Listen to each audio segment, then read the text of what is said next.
l'histoire de l'aviation postale en, en, en Uruguay entre 1910 et 1950.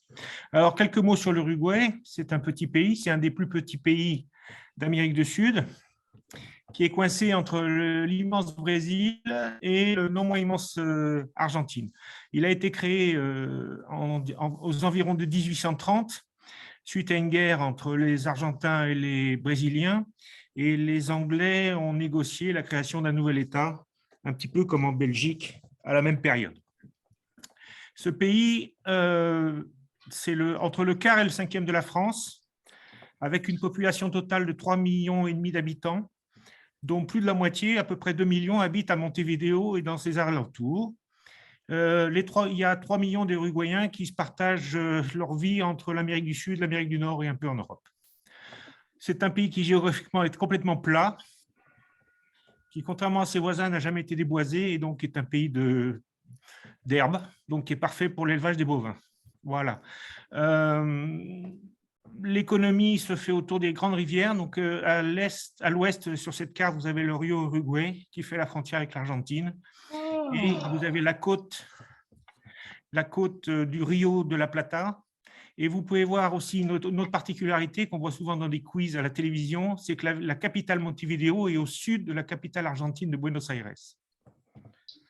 Voilà, pour vous dire un peu de géographie. Sur cette carte, c'est une carte routière. Les grandes villes uruguayennes, après Montevideo, qui fait donc 2 millions d'habitants, avoisinent les 100 000 habitants. Pour vous donner, il y a une très grosse chute au point de vue population dès qu'on sort de la grande ville. Montevideo est un grand port, mais vu qu'il est sur un rio fluvial, le tirant d'eau est plus faible que du côté argentin. Donc, les bateaux qui déchargent en Amérique du Sud déchargent d'abord à Buenos Aires avant d'aller à Montevideo. Voilà, quelques notions. L'aéroport international, il n'y en a plus qu'un et il est à Montevideo. Si vous avez des questions, je préférerais que vous les posiez à la fin, que vous les notiez et vous me les posez à la fin de ma présentation si ça ne vous dérange pas. En 1910, ces pays d'Amérique du Sud étaient très riches parce qu'ils vivaient d'agriculture et ils exportaient énormément de viande en Europe et aux États-Unis. Donc, ce qui fait que dès 1910, vous avez les premiers meetings aériens qui ont eu lieu avec les mêmes pilotes et les mêmes avions qu'en Europe. Et là, vous avez un vol de Cataneo, Bartolomeo Cataneo, qui est un pilote italien fameux qui, en 1910, avait déjà participé au meeting de Reims et d'autres en France, en Champagne, etc. Du moins, c'est aussi Reims, mais aussi en Normandie. Donc, il a participé en 1910 dans un meeting aérien à Buenos Aires, dont vous avez la carte postale ou la photo ici. Et c'est lui qui a fait les premiers vols postaux en Uruguay. Je vais vous en mettre une pièce.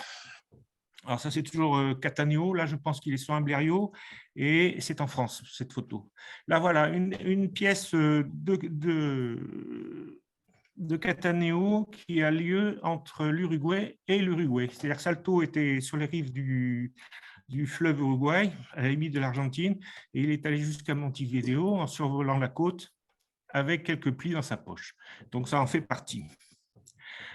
Malheureusement, il y a beaucoup de faux de Cataneo, et je vous en prends un. En général, les faux de Cataneo ont ces deux lignes horizontales, du moins l'une sur l'autre. Port Aeroplano Cataneo, ce sont des faux qu'on trouve relativement facilement, beaucoup plus souvent que les vrais. Pourquoi je ne vous ai pas de Cataneo? Parce qu'on a parlé de la France, et Cataneo a volé sur des Blériot, qui était l'avion qui, à l'époque, était le plus construit au monde. C'était une grande réussite commerciale française. Qu'est-ce qui se passe? Après, il n'y a pas eu de vol postaux où les Français sont intervenus. La première fois qu'ils réinterviennent en Uruguay, c'est lors de la mission française en 1919, qui a été dirigée par le lieutenant-colonel Maurice de Précardin, qui est arrivé en bateau avec 20 avions dans ses cales. Là, vous avez une photo du Farman 50 qui servait à transporter les passagers, mais il est venu aussi avec des Breguet 14, des Spad, des Nieuport. Et l'Uruguay en a profité pour acheter 2 Spad et 2 Breguet 14 qui ont servi dans les forces armées uruguayennes. Donc, ces avions que vous avez vus, là, les Farman 50, les Français ont essayé d'initier des vols commerciaux avec transport de passagers. et aussi transport de courrier. Malheureusement, il n'y a rien qui permet de les retrouver, aucune marque spéciale. Donc, voilà, on sait qu'ils ont existé, mais on ne les verra jamais. Quand ils sont repartis, ils ont vendu donc quelques avions aux Uruguayens, aux Argentins et à quelques, peut-être aux Chiliens aussi. Mais surtout, ils ont vendu leur matériel, une grande partie de leur matériel à un Anglais qui était Shirley George Kingsley et qui a, lui, développé des lignes de transport de passagers et de courriers à partir de Buenos Aires. Et vous avez ici, non pas du matériel français, mais un matériel anglais qui était le DH14, qui était une version du DH4 pour 2 passagers. Et il faisait du courrier. Il a entrepris de relier postalement Buenos Aires à Montevideo. Et il y a eu plusieurs vols avec succès. En même temps, en Uruguay, donc quelques mois après, s'est créé avec les Uruguayens un centre national d'aviation. Ce centre national d'aviation utilisait l'avion école de la première mondiale qu'avaient créé les Anglais, fabriqué les Anglais, qui s'appelait l'Avro 504K, qui était une grande réussite commerciale. Il y en a eu plus de 15 000 construits. Avec cet avion et son directeur, M. Miranda, et le pilote Angel Adami, qui va devenir célèbre plus tard, ils ont réalisé plusieurs vols de transport de courrier, dont un premier qui a lieu le 22 mars entre Montevideo et Rocha, et la commune de Rocha. Alors voilà un exemplaire d'un vol d'Adami entre Montevideo et Rocha. Donc, c'est aussi l'occasion de l'émission du premier timbre de poste aérien d'Uruguay que vous avez en bas à droite, donc qui est un timbre de voie de surface surchargé avec un petit avion. Qu'est-ce qui se passe qui est intéressant de savoir? C'est que d'abord, Angel Adami, qui est donc un précurseur uruguayen, instructeur, va devenir le représentant de la CGA en Uruguay, l'équivalent de Vicente Almonacid en Argentine. L'autre chose, c'est que ce CNA a été fondé par un nommé Miranda, donc qui était un passionné d'aviation. Il réalisera de nombreux vols postaux en Uruguay parce que son frère est le directeur des postes. Donc, chaque fois que un des 2 frangins organisait un vol postal sur une commune, et ben, le directeur des postes émettait à ce moment-là soit un cachet spécifique, soit un timbre de poste aérienne. Donc, ça permet à l'histoire philatélique uruguayenne d'être très riche dans ces années entre 1920 et 1930. Donc, encore un autre vol. Oh, pardon. Là, c'est un vol toujours avec le CNA, donc le Centre national d'aviation. Le pilote, il s'appelle Berisso, sur Avro 54. Et là, c'est entre... Oh. Ça y est. C'est le vol retour entre Rocha et Montevideo. Là, vous avez encore un autre vol spécialisé, alors lors d'une foire agricole. Donc, vous avez un Anglais qui a volé pour les Uruguayens sur un autre avion. Et donc, là aussi, vous avez le patronage de la Poste et vous avez les fameux timbres postaux de 1 à 6, donc toujours le voie de surface surchargé avec des couleurs différentes, bleu, rouge, vert et noir, ou noir. Donc là, vous avez tout à l'heure le major Shirley Kingsley, que vous avez vu, qui avait racheté le matériel des Français, a créé une compagnie aérienne qui s'appelle la Compagnie Aeroplatense d'Aviation et qui faisait des vols postaux, entre autres, entre Buenos Aires et Montevideo et retour.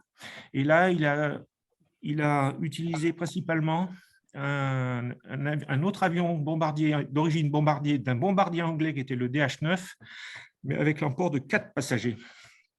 Donc, vous avez ici en photo en Uruguay.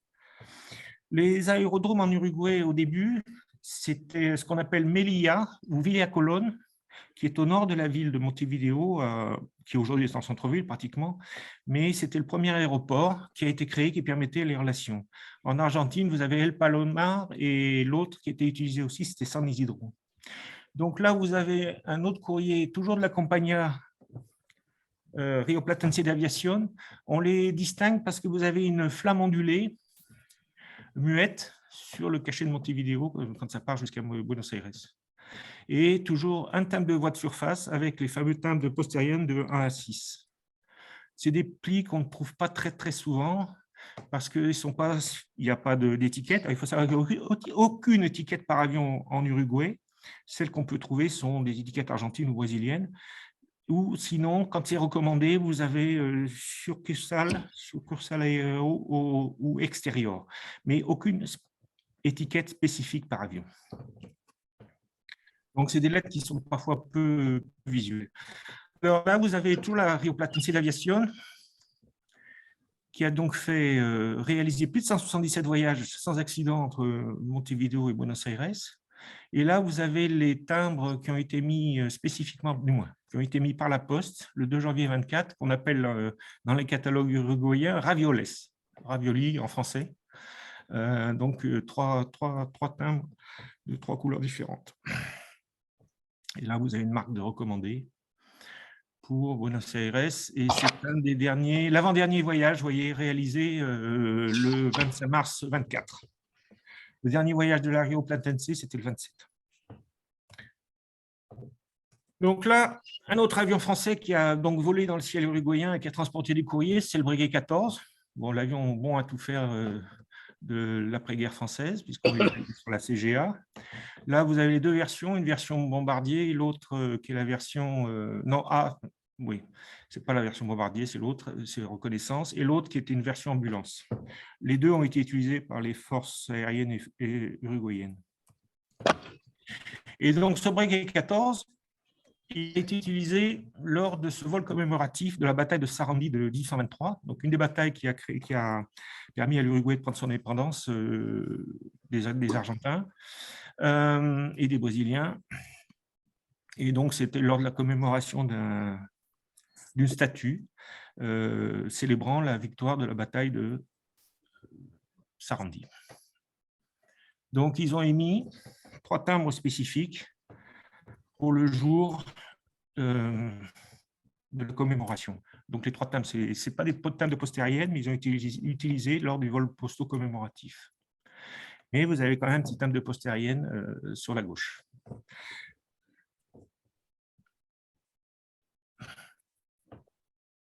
Alors, une caractéristique, c'est que l'enveloppe précédente a volé, mais les enveloppes avec les mêmes timbres, le même cachet, mais qui sont éditées avec le texte Venta a beneficio del Centro de Aviación, elles n'ont pas volé. Il faut bien faire attention entre ces deux enveloppes. Une qui a volé, qui n'est pas marquée Centro de Aviación, et l'autre qui est marquée Venta a beneficio del Centro de Aviación, qui n'a pas volé. Alors, une autre moyen de transport de la Rio Platense, c'était d'utiliser des amphibies, et entre autres le Vickers Viking. Donc, on ne le voit pas très, très bien, mais c'était un amphibie, donc un hydravion qui peut se poser sur des roues et qui transportait 6 à 8 passagers et qui a servi à servir entre le port de Montevideo et le port de Buenos Aires.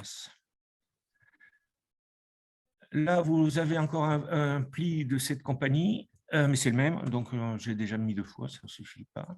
Alors, l'autre compétiteur qu'on voyait, mais je ne vais pas rester longtemps sur eux, donc on avait les Uruguayens qui faisaient de la postérienne, les Anglais avec Shirley machin, la Rio Platense d'Aviation, et là, les Allemands qui sont venus avec un matériel qui était révolutionnaire pour l'époque, c'est le Junker F-13, qui était le premier avion civil entièrement métallique, et eux, ils travaillaient sur des hydravions. Donc ça, vous avez la barge qui était dans le port de Buenos Aires, où étaient entretenus les Junkers F-13 qui faisaient la navette avec le Montevideo.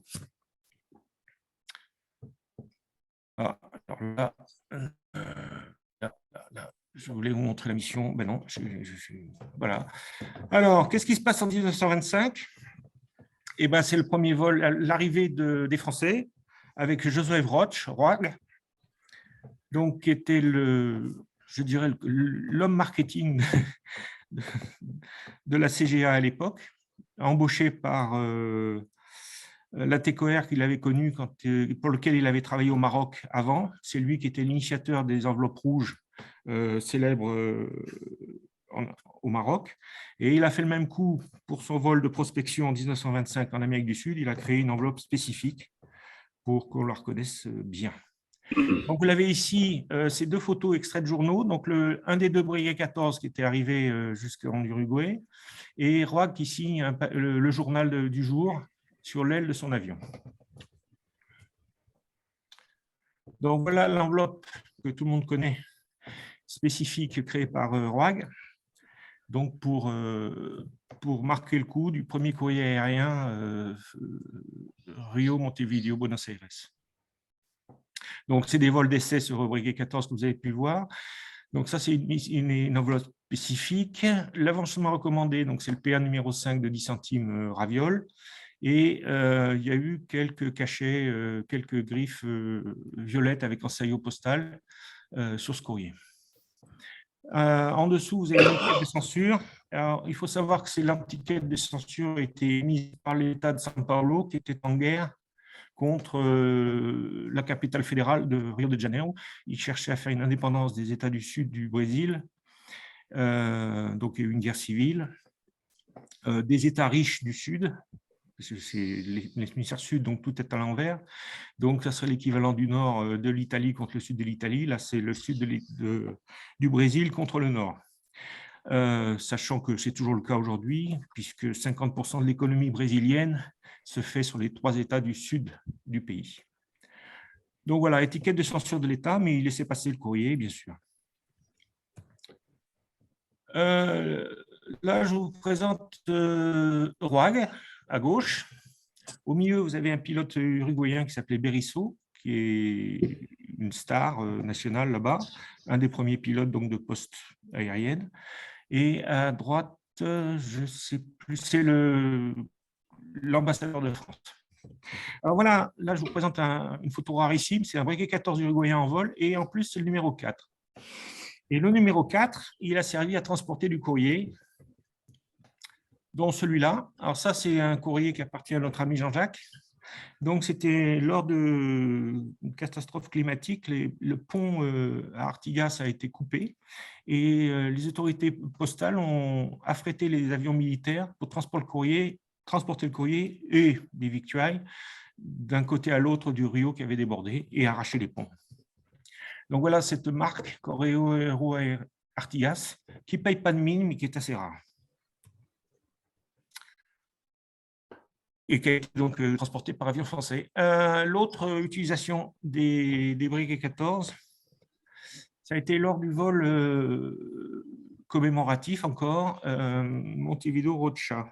Alors, l'interaction entre les deux frangins Miranda a encore fait que ce premier vol du 25 août entre Montevideo et Florida, transporté donc par un des deux, par un Breguet 14. La marque, le timbre en haut est Montevideo avec une valeur de 14,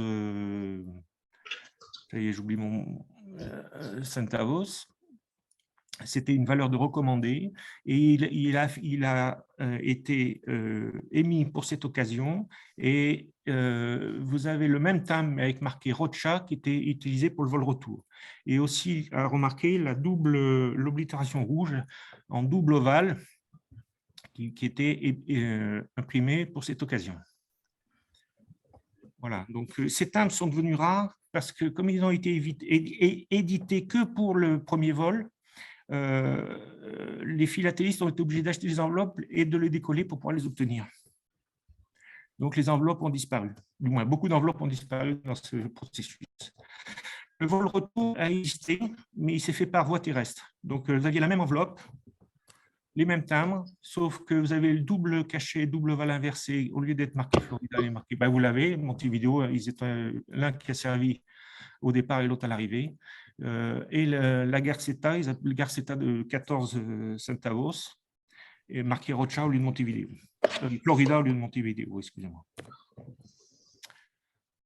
Alors, ça, je vous présente un petit avion, mais c'était l'unique Breda uruguayen qui a servi pour du courrier et il a été détruit peu après. et il a transporté un autre pli commémoratif, donc, toujours pareil.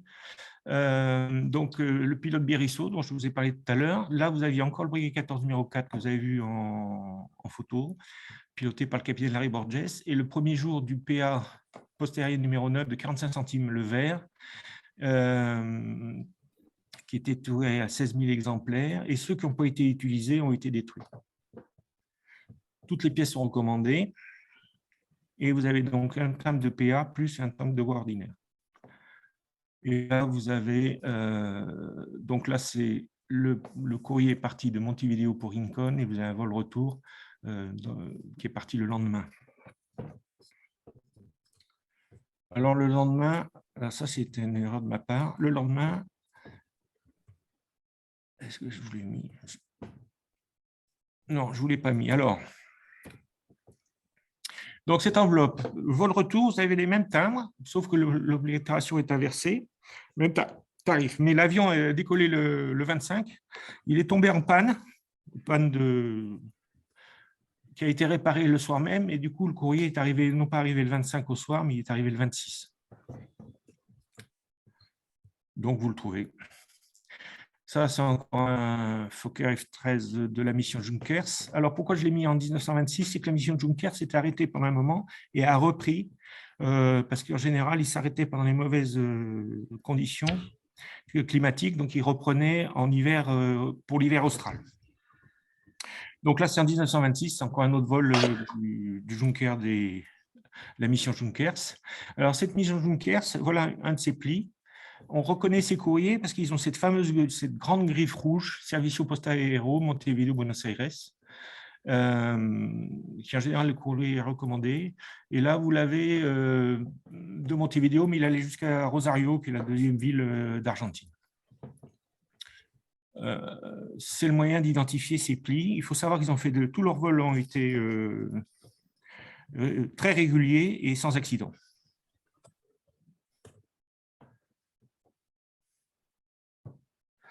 Donc là, on revient sur un vol Montevideo Rocha.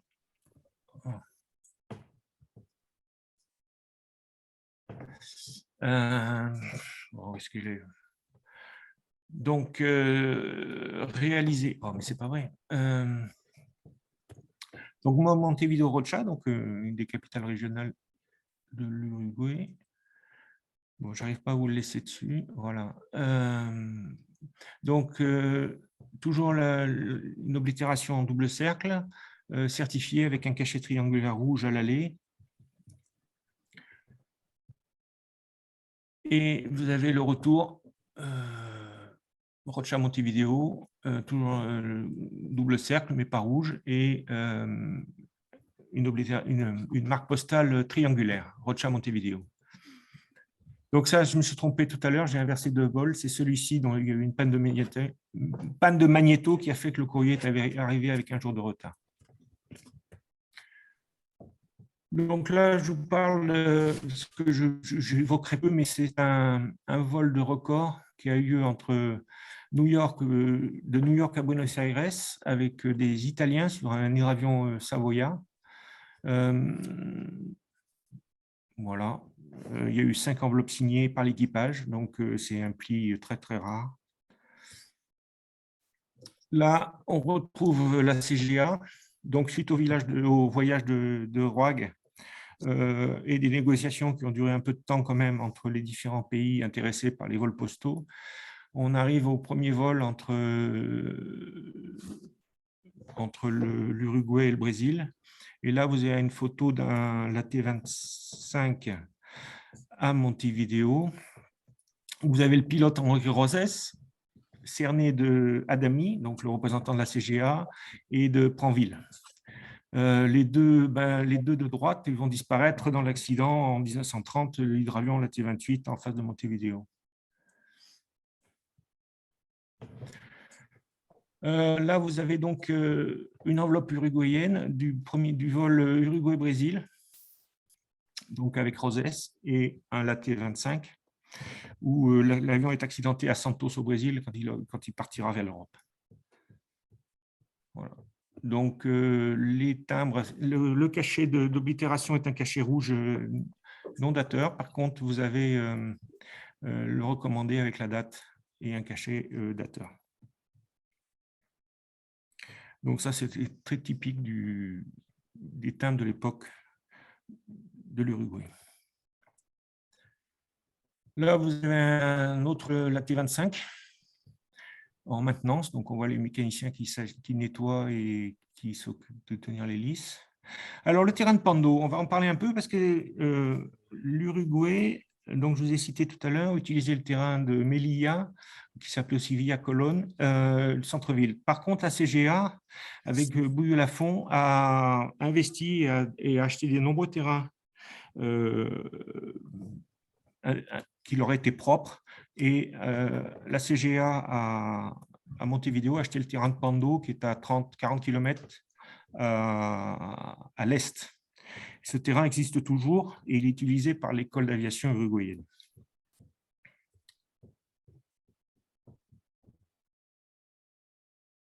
Là, vous avez encore un vol, non plus pour le Brésil, mais pour le Buenos Aires, qui fait partie des premiers vols. Toujours pareil avec les oblitérations carré rouge et à côté une marque d'oblitération dateur.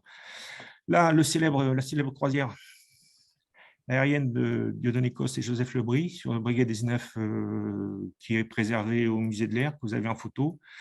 Et ils ont fait des enveloppes imprimées, avion de Nejacier et colis, et vol Montevideo Buenos Aires 1927. Bien entendu, il n'y a eu aucun accord postal négocié, donc c'est juste un timbre de complaisance, du moins de complaisance. Les tarifs n'est pas valable, mais le pli est assez rare. En Uruguay, ils n'en ont pas fait beaucoup. Donc ça, c'est un terrible accident qu'il y a eu dans la province de Solís. C'est la T25 qui s'est écrasé. Et sur cette photo, donc vous voyez bien le paysage de l'Uruguay, donc légèrement vallonné et libre de forêt. Il y a pas de, tout est boisé, il n'y a pas de bois. Là, c'est suite à une tourmente, du moins, ils sont passés dans un orage et l'avion a explosé en vol, éclaté en vol plutôt. C'est l'accident de Santelli. C'est ça, c'est Santelli et son mécanicien, j'ai le nom en dessous. Ah, mais vous n'avez pas le lien.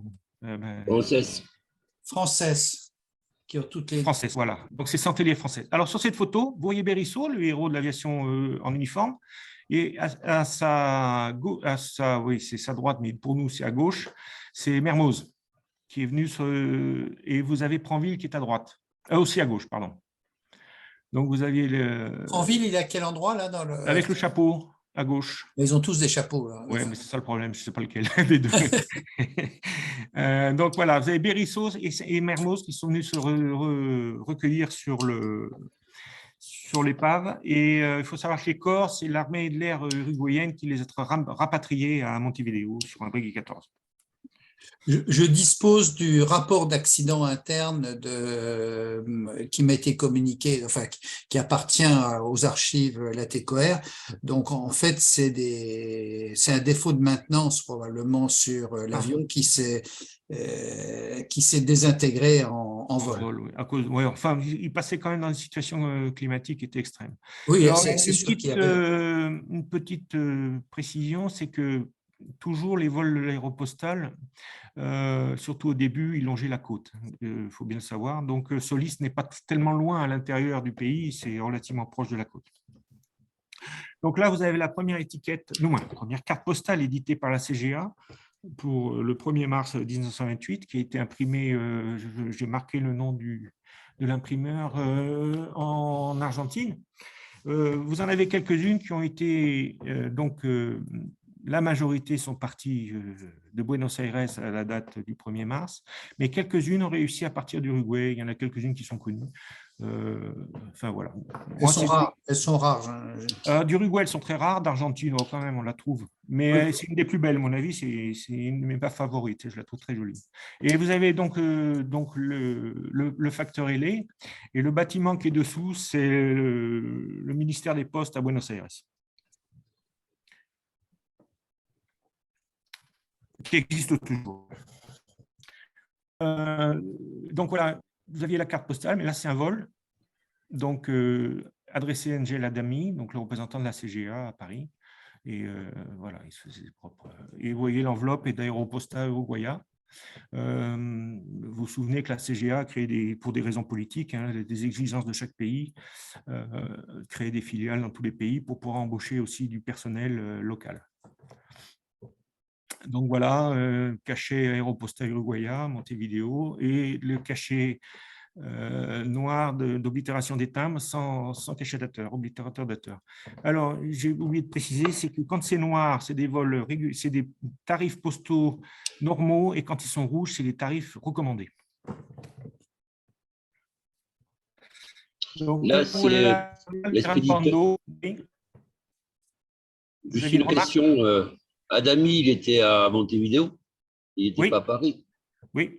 Donc, c'est lui qui C'est le envoie l'enveloppe représentant à Paris. de la CGA à Montevideo. Oui, mais il envoie la lettre à Paris, là. Oui, Pour se faire des souvenirs. voilà.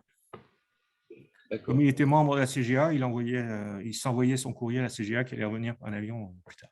Alors voilà le terrain de Pando, avec à gauche le petit bâtiment qui servait pour les radios, les mâts qui supportaient les fils pour émettre, et à droite le hangar. Alors on le reconnaît, ce hangar, si un jour vous avez des doutes, parce que devant, donc il est quelconque, le hangar lui-même, mais devant, la dalle en béton est en trapèze.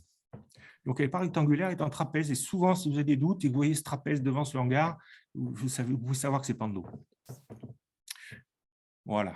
Petite. C'était que l'aéropostale qui utilisait Pando? Allez, c'était privé, ça appartenait à l'aéropostale. Il n'y avait que l'aéropostale qui utilisait Pando. Ils ont eu des limites, les Français, quand ils avaient des avions, les avions plus lourds sont arrivés, ils ont été obligés d'aller se poser à Melilla, qui était plus grand et mieux équipé. Donc, les cousinets ne se posaient pas à Pando. Par contre, tous les avions de la CGA se posaient à Pando. Donc voilà ce que je vous ai dit, chez rouge d'oblitération des timbres, parce que c'est un recommandé. Ça, c'est un vol sur Florianopolis, je crois que je vous l'ai déjà montré. Alors, pourquoi je vous ai présenté ce vol du 4 avril 1929? C'est un vol Montevideo-Buenos Aires par les Espagnols Iglesias et Jiménez. Eh bien, parce que c'est un avion français, c'est un Breguet 19 Grand Raid fabriqué sous licence par CASA en Espagne qui a réalisé ce vol. Donc, ils sont partis de Séville, ils ont fait le tour du monde en passant descendant jusqu'à Buenos Aires, après remontant jusqu'à Cuba et retraversant l'Atlantique du Sud sur l'Espagne. Donc, voilà un Breguet 19 espagnol. Ah, ça, c'est un quiz pour vous autres. Voilà, c'est le Sikorsky S-37 d'une compagnie américaine qui s'est posée, qui transportait du passager et du courrier. Et il s'est appelé antérieurement aux villes de Paris. Qu'est-ce qui avait créé, à qui a servi cet avion? Eh ben, RF, tu l'as écrit? Oui, RF, qui est RF? René Fonck. Bravo. Donc voilà, c'était l'avion qui servait au projet de René Fonck, pour diverses raisons, ça n'a pas marché, il n'a pas pu faire sa tentative de record, mais du coup, l'avion qui existait, qui avait été transformé, a servi pour faire du transport de passagers et de courrier entre l'Argentine et Montevideo. Alors, ce qui me turlupine, c'est que René Fonck avait effectivement un avion similaire, avec trois moteurs, mais il s'est écrasé à son décollage de New York en 27. Donc, je pense que c'est un autre que celui… Un autre, oui, il en a repris un autre dans la foulée. Il en a fait faire un dans la foulée. Voilà. D'accord. Donc, c'est celui-là. Donc, qui a été débaptisé et qui est après volé par les Américains. D'accord. Mais les Sikorsky S-37, il y en a eu très peu de construits. Je crois qu'il y en a eu 3 en tout. Voilà. Alors, ça, c'était pour la petite histoire. Ça, ce vol, je vous ai montré ce pli. C'est le premier pli entre Montevideo et Santiago, donc au Chili. Donc là, ce n'est pas d'obligation carrée, vous avez les rondes, etc. Mais il a été transporté, c'est le premier vol direct de Montevideo pour le Chili, et il a été transporté par Guillaumet. Ouais. Ouais. C'est quelle date exactement? Je ne l'ai pas marqué. Le 2 septembre 1929. de septembre 29. Donc, ça, c'est Montevideo. Santiago. Sans passer par Buenos Aires. Si, peut-être, non? Ouais, ça, je ne pourrais pas te garantir. Hein. Je ne suis pas. Si, je pense. Ah, il est passé par Pacheco, c'est Mendoza. Il ne devait pas passer par Buenos Aires, tu as raison. Le vol qui a été fait, c'est un LAT 26 2R numéro 659 Fox Alpha India Lima Hotel. Attends, redis-moi voir. D'abord, la première tronçon, donc Montevideo Mendoza, sur un LAT 26 numéro 659, le Fox Alpha India Lima Hotel, jusqu'à Mendoza. Et après, il a pris le Potes 25, Oui. celui qu'on connaît, le Fox Alpha Juliette Delta Yankee, c'est celui qui s'est craché dans les Andes. D'accord. Hein, Potes 25.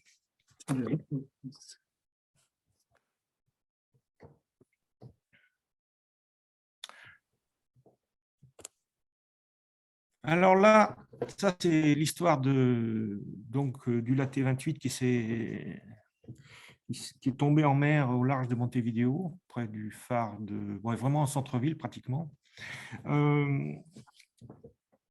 Et que l'équipage s'est noyé parce qu'ils ont donné leur gilet de sauvetage aux passagers qu'il y avait à bord, dont un qui s'appelait Nelson Costa, qui était enregistré comme journaliste, mais en réalité c'était un opposant politique et il a fini ministre quand la révolution a été effectuée, il a fini ministre de son pays au Brésil.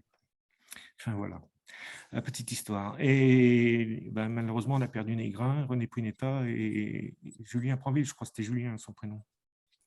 Voilà. Oui, exactement.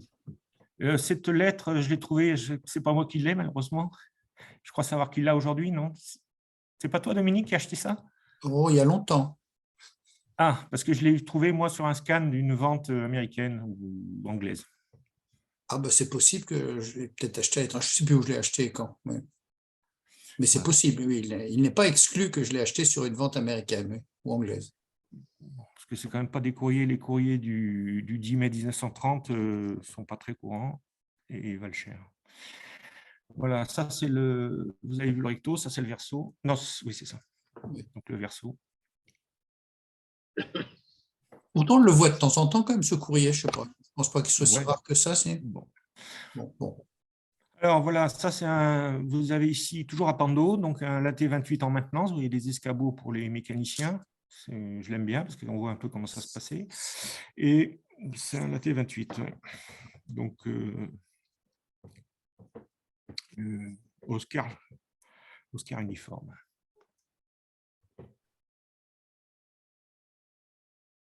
Ah, je vous ai montré ça parce que c'était la seule fois où le LZ-125 a survolé Montevideo. Et j'aime bien cette photo parce que d'abord, vous voyez la ville de Montevideo, à quoi elle ressemble. Et ensuite, vous voyez la taille de l'engin quand vous voyez l'ombre portée sur les quartiers qui sont dessous. Ah oui. Donc, ça fait quand même deux pâtés de maison hein, en longueur. Ça laisse rêveur. Donc, on voit bien la côte à Montevideo. Donc, Montevideo a une chance par rapport à Buenos Aires, c'est que ce n'est pas le côté sous le courant du Rio, c'est le côté qui s'ensable, donc vous avez des plages en permanence. Et vous avez une très belle rambla, ce qui n'est absolument pas le cas dans la ville de Buenos Aires. Le côté Rio est empiré pour protéger la ville. Donc, autant Montevideo est tourné vers la mer, vers le Rio, autant Buenos Aires est tourné vers l'intérieur. Alors, ça, c'est le courrier transporté par un des courriers uruguayens transportés par le LZ-127. Bon, vous savez tous que la base d'arrêt, il ne s'est jamais arrêté en Uruguay. Donc là, vous avez un dessin d'un artiste qui s'appelle Jean-Pierre Condat, qui fait des collages. Et là, vous avez le latte utilisé par Mermoz pour essayer pour la première tentative de traverser en avion au départ du Brésil. Et là, vous avez le premier pli, un pli édité en Uruguay avec un cachet commémoratif pour ce premier vol utilisé par avion par la compagnie aéropostale. Tout le monde sait que ça ne s'est pas terminé par avion, mais par bateau. Donc voilà. Donc, Oui, c'est la première série de retour, de tentatives de retour. voilà, première série de tentatives de retour. Et ça, c'est la deuxième. Voilà. Deuxième tentative qui est pareil, qui elle a fini dans l'eau, puisque l'hydravion a plongé dans l'eau en arrivant au large des côtes d'Afrique. Donc, deuxième échec. Mais avec les griffes spécifiques à l'aéropostale uruguayen. Mais ils avaient eu le temps de récupérer le courrier, Oui. de Là, ils charger ont le eu- courrier avant que l'hydravion ne coule. Voilà. Enfin, c'est quand même les deux premiers courriers par avion qui ont fini par bateau. Ensuite, ça, c'est encore une autre vue de Pando. On se voit bien le hangar. Alors, ce hangar, je vous ai dit que le terrain était toujours utilisé par l'école d'aviation uruguayenne, mais il faut savoir que le hangar existe toujours. C'est un des rares hangars vestiges de la CGA qui existe en Amérique du Sud. Je ne sais pas trop ce qui reste de la CGA en France, mais en tout cas, en Amérique du Sud, c'est un des rares qui reste comme Non, mais vestige de la CGA. Il y a le même à Bahia Blanca, il y a le même à Comodoro Rivadavia, il y a le même à Rio Gallegos. Rio Gallegos, d'accord, donc il en reste. Et ce sont des hangars allemands, ce sont des hangars Thyssen. Très bien. Et là, vous voyez l'autre, la photo du bas, donc vous voyez la T26 et le hangar en construction. Alors, le hangar aujourd'hui ne sert plus pour le hangar des avions, mais c'est un gymnase ou le restaurant, je ne sais plus. Je crois que c'est un gymnase. Voilà la base de Pando. Donc, ce qu'on dit tout à l'heure avec Jean-Jacques Cahuzac, voilà la première carte postale avec tarif de fin d'année d'Uruguay. Donc, celle-ci est adressée à Terreur Champion. Elles ne sont pas très courantes. Voilà. Là, je vous présente un LAT26 qui a été accidenté toujours avec des spectateurs en costume traditionnel, quelques-uns. Et puis, vous voyez que la profondeur a été... Il a dû se poser et se retourner parce que la profondeur et la dérive sont abîmées. Alors, je ne sais pas où c'est. Je sais que c'est en 1931, mais je ne sais pas le lieu exact. Le chapeau, Alors, on ça, dirait au Chili. Hein. Non, ça c'est en Uruguay, c'est certain. Le chapeau, là, c'est... Bon. Là, vous avez encore l'aérodrome de Pando en 1930. Et là, c'est une des rares fois où Antoine de Saint-Exupéry est passé en Uruguay. Et vous l'avez ici en photo, vous le reconnaissez. Et vous avez Pranville avec le petit... Adami avec le petit chapeau. Voilà. Et là, vous avez des parachutes par terre et peut-être du courrier. Donc, une des rares visites de Syntex en Uruguay. Il n'est pas parti avant, le Syntex, il est parti au mois de janvier. Ah ben, écoutez, là, vous l'avez 31 juillet, il a dû revenir. Hein. Non, il n'est pas revenu, il a eu le prix féminin et puis il est resté en France. Vous avez 1930, là. Ah oui, alors c'est moi qui ai fait une erreur, c'est 1930, oui, mais c'est peut-être 31 juillet, pourquoi j'ai marqué ça? Faudrait que je vérifie. Parce qu'en juillet, il n'est plus en Argentine, il n'est plus en Amérique du Sud. Il est rentré au mois de janvier pour se marier.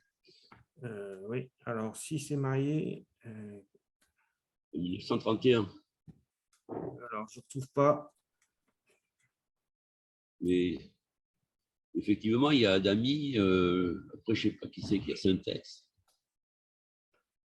Alors, moi, j'ai ce que j'ai. Hein. Ce que j'ai marqué, c'est que c'est 31 juillet 1931. Alors, déjà, ce n'est pas ce qui a marqué sur la photo de la carte postale, mais bon, qui se pose à Melilla, donc l'autre terrain de... Pas le terrain de la CGA, mais l'autre, avec un LAT-28, avec le mécanicien Vitolo et 6 médecins argentins comme passagers. C'est un peu surpoids, un peu beaucoup, voilà. Et que c'était la seule fois qu'il se posait en Uruguay.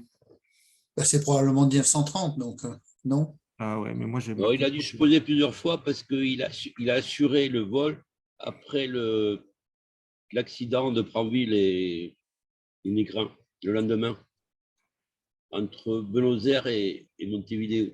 Alors, moi, je sais qu'il a fait plusieurs vols parce qu'il a transporté aussi. Le lendemain, il part pour Pando, puis Pacheco avec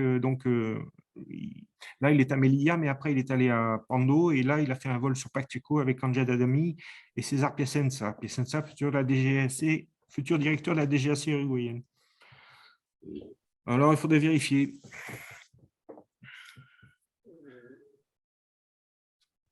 Peut-être des erreurs quelque part. Voilà. Non, mais ça doit être 1930. Oui, c'est écrit sur la photo, donc je pense que ça soit vrai. Oui, alors c'est peut-être moi qui ai marqué 31 avec une erreur. Alors ça, c'est l'autre que j'ai trouvé. Donc la même carte postale, on voit bien qu'il y a un tarif préférentiel pour la fin d'année. Enfin, c'est bien précisé. Tarjeta postale fin de año 32, Sobretasa, via 15 centavos. Et c'est toujours adressé à Champion. Et l'émetteur, alors ça, c'est si un jour, vous qui cherchez des courriers de poste aérienne, De Vercelli est un grand collectionneur de postes aériennes uruguayen. Donc, vous trouvez souvent son nom sur des pièces. Oui, c'est vrai. Ouais, voilà, merci. Alors, ça, c'est un autre avion français qui s'est posé à Pando, mais en réalité, c'est un Potes 29 qui a été acheté et utilisé par la CGA au Venezuela. Et il est descendu après sur la… C'était l'unique, il n'y en a eu qu'un en Amérique du Sud, c'est ce Potes 29, c'est celui-ci. Et il a servi aussi avec Syntex, qui est allé chercher son copain Guillaumet quand ils l'ont récupéré à la sortie des Andes. C'est cet avion-là qui est allé chercher Guillaumet. Oui, c'était l'avion de la mission Colin Jeannette qui avait été racheté par l'Aéropostale. Exactement. Quand la mission vénézuélienne avait fini son activité, ça a été racheté par l'Aéropostale. Donc là, vous avez un LAT-28 qui a laissé son train dans l'herbe. Donc voilà. Donc toujours en Uruguay. 3 juin 33. Ouais, c'est ce qu'on dit sur la photo. Donc là, vous avez un LAT-26 qui est en maintenance avec le véhicule de fonction de l'époque de la CGA à Montevideo. Et on voit bien une chèvre pour permettre de soulever l'avion et de le réparer. Alors, c'est des photos qui sont très rares, hein, parce que les archives uruguayennes sont peu nombreuses et on ne les voit pas souvent. Alors ça, je vous ai marqué ça, c'était donc la réunion internationale interaméricaine. Et ils ont émis encore ils ont fait des vols commémoratifs et ils ont émis en même temps les timbres commémoratifs. Pourquoi je l'ai mis là? C'est que ça a utilisé… Donc là, vous aviez le verso, là, vous avez le recto. Donc, cet hôtel particulier sert aujourd'hui de siège pour l'Union panaméricaine, du moins, comment ça y est, Mercosur. C'est sur la Rambla à Montevideo. Et donc, le vol spécial avait utilisé un avion français. Je ne sais pas pourquoi je ne l'ai pas mis. Je vais vous le dire.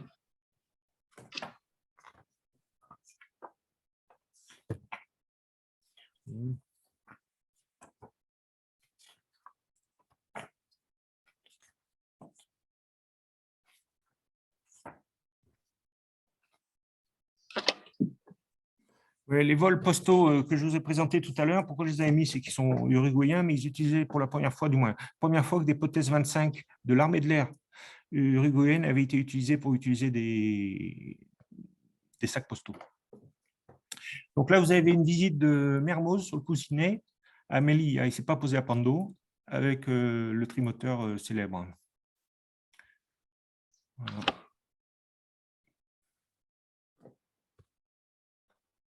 Donc, voilà le Potes 25 qui a été utilisé pour le courrier précédent aux couleurs uruguayennes. Donc là, c'est la création, c'est le premier cachet d'Air France lors d'une promotion des vols directs par avion à partir de juin 34, du 2 juin 34. Donc ça, c'est une griffe typiquement uruguayenne. Ah, mais qu'est-ce que c'est que cette affaire? J'ai un problème. J'ai un problème, c'est que normalement, j'ai d'autres pages et je ne sais pas où elles sont.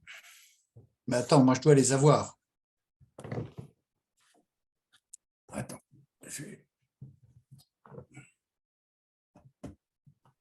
Est-ce que vous avez des questions?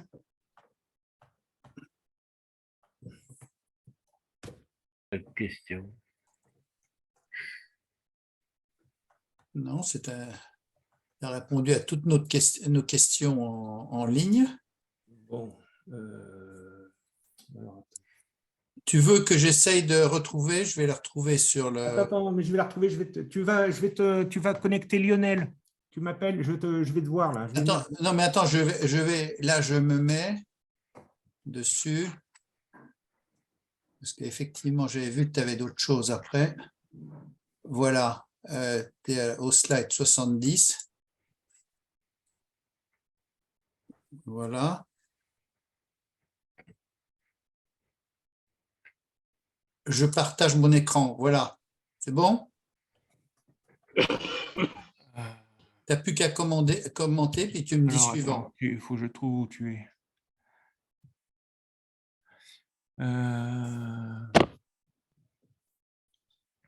Je vais te dire. Voilà. Alors, ce que Ben je sais voilà, pas, voilà, je suis le… le problème, c'est que je Vous sais voyez pas. mon écran? Non. Vous voyez pas mon écran? Vous voyez pas mon écran? Non, on voit que la page de garde.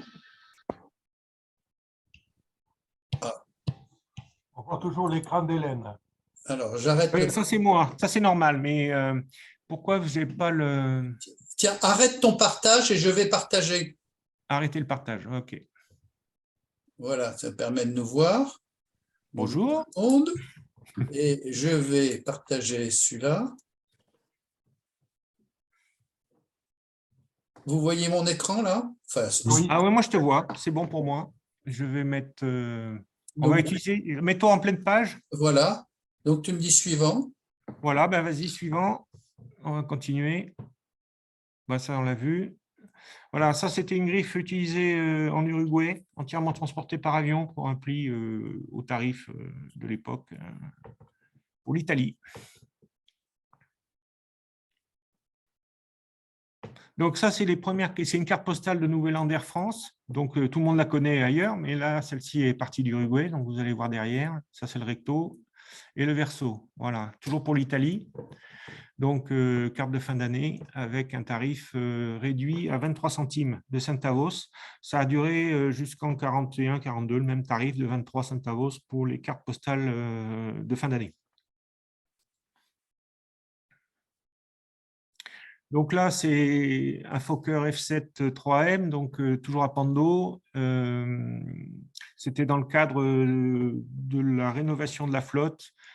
Sont arrivés des Fokker F7 en Amérique du Sud pour remplacer les latés. On peut continuer. Donc ensuite, il y a aussi les potes 62. Et là, vous avez une carte postale qui a été éditée, du moins le paysage c'est français, mais celle-ci est partie donc de Montevideo. Donc le verso, il arrive. Voilà, donc toujours 23 centavos, destination de l'Allemagne. Consulat de Uruguay. Donc ça, c'est celle de 39. Donc l'illustration de Watine 338. Là, c'est le recto et le verso. Voilà, ça c'est encore l'Allemagne. Et toujours 23 centavos. Voilà. Ça, c'est la carte postale avec les 3 doigts en espagnol. Et le verso, voilà. Toujours pour l'Allemagne. Avec les timbres uruguayens. Donc ça, c'est un cachet spécial uruguayen qui a été pour marquer l'anniversaire du 10e anniversaire de la première croisière de l'Atlantique sur Air France. Donc le 12 mai 1940. Mauvais jour pour les Français, du moins, mauvais mois pour les Français. Voilà, je crois que je vais m'arrêter là. Voilà, ça, c'est des photos. Alors, on a dit que tout à l'heure, les avions de la CGA longeaient la côte, mais pour les avions d'Air France qui avaient les pattes plus longues, ils avaient créé un terrain de dégagement qui était à Durazno. Et c'est ce terrain de dégagement qui est en photo sur cette image. Et vous avez un Dewatin 333 qui s'est posé donc, sur ce fameux terrain de dégagement de Durazno. Comment tu l'appelles? Durazno, ça s'écrit Durazno. D'accord, Durazno. Mais tu l'as dans mon bouquin, ça. d'accord. Voilà. Là, le même, vu avec son équipage, ou des militaires. Je crois que c'est des militaires qui étaient venus voir l'avion et décapotés et en maintenance. Voilà. Alors, Durazno sert toujours, c'est encore une autre base aérienne, c'est une des bases aériennes de l'armée uruguayenne. Donc, les militaires ont récupéré le terrain de Pando et le terrain de Durazno, qu'ils ont agrandi après ultérieurement. Je crois que ça doit s'arrêter là, puisqu'on arrive à la guerre. Alors, je vous ai mis quelques tarifs. Voilà. Je vous ai marqué tout en bas les tarifs de carte de fin d'année. Pratiquement, ça n'a pas bougé sur la période. Entre 1931 et 1941, c'était 23 centimes. Voilà, c'est quelques tarifs là, de 32. Et ça, c'est ceux de 23 et de 27. Non, 23, 26 et 27.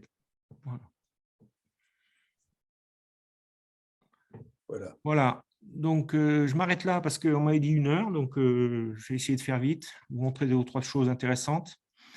Je suis à votre disposition pour toute question. Évidemment, je n'ai pas parlé ni des Américains qui desservaient l'Amérique du Sud, ni les Allemands avec leurs filiales, Condor, etc. Bon, les Anglais un tout petit peu au début, mais ils sont revenus après. Et je n'ai pas traité la période de la guerre ni l'après-guerre. Voilà. Bon, si vous avez des questions, je suis à votre disposition. Tu as oublié de faire une publicité pour ton livre? Ah oui. Alors, mon livre. Je vais essayer de vous le montrer. Ah, mais si, il y a ma caméra. Une caméra Voilà, bravo, bravo Jean-Daniel. Jean-Daniel a dégainé le premier? Oui, il a dégainé le premier. Je peux dégainer en second, mais ce n'est pas la peine. Et moi en troisième. Voilà. Et toi en troisième.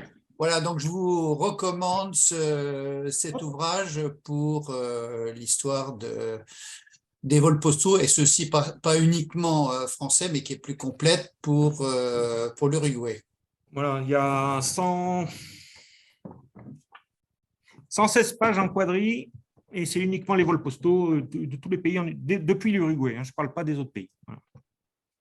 Et c'est 20 €, même pas 18. 18 € avec le port, je vous le fais à 20 €. Voilà. Donc, ceux qui ne l'ont pas… voilà, c'est 20 € franco pour les pas. gens qui sont intéressés.